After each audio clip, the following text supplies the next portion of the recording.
Regardless of where you are on the political spectrum, immigration advocate or Trump administration supporter, recent ICE agent sweeps are directly impacting our communities, especially for hardworking migrants with no criminal record. Many of those migrants have been taken away, collateral arrests, and countless others are wondering anxiously if they'll be next.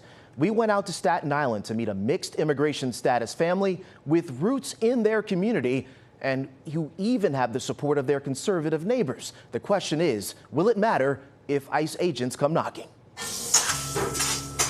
In countless kitchens across New York City, there are people like Edgar working hard behind the scenes at the San Geronimo restaurant and bakery on Staten Island, cooking up the good stuff, helping to keep family restaurants like this in business.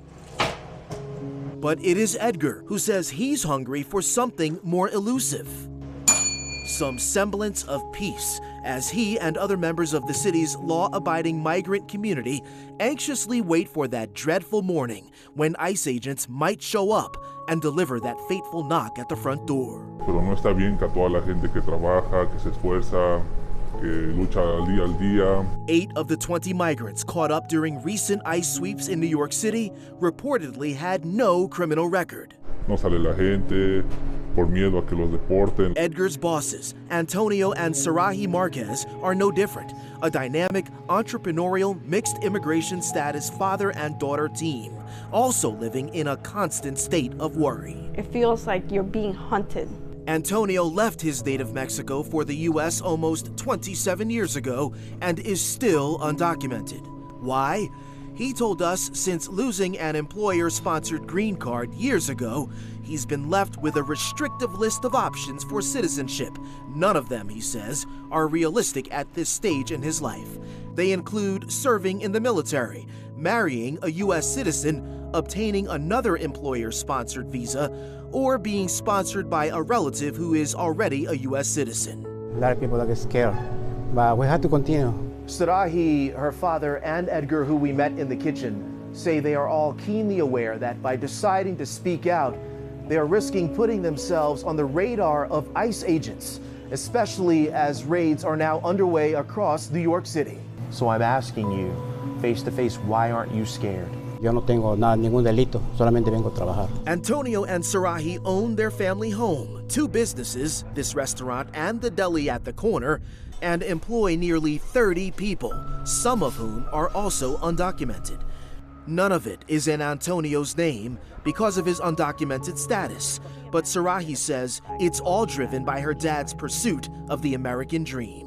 We're entrepreneurs, we're working hard, we don't have any criminal records, we're following the rules. Sarahi was 6 when she arrived in the U.S. and is now a proud college graduate.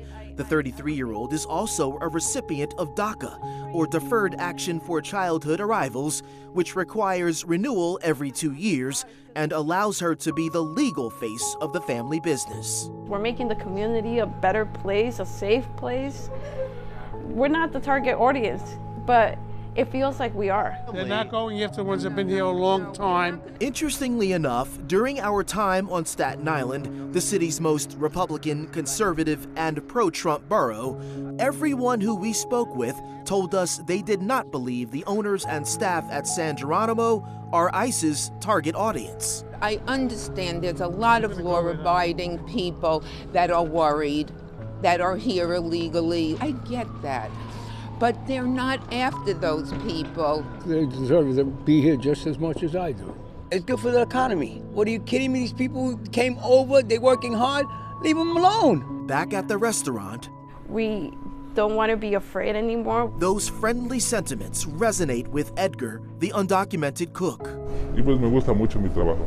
and with Sarahi, Thanks to my parents, I am who I am because they've so hard. who says she will continue to strive for the kind of success her family could only dream about in their native Mexico.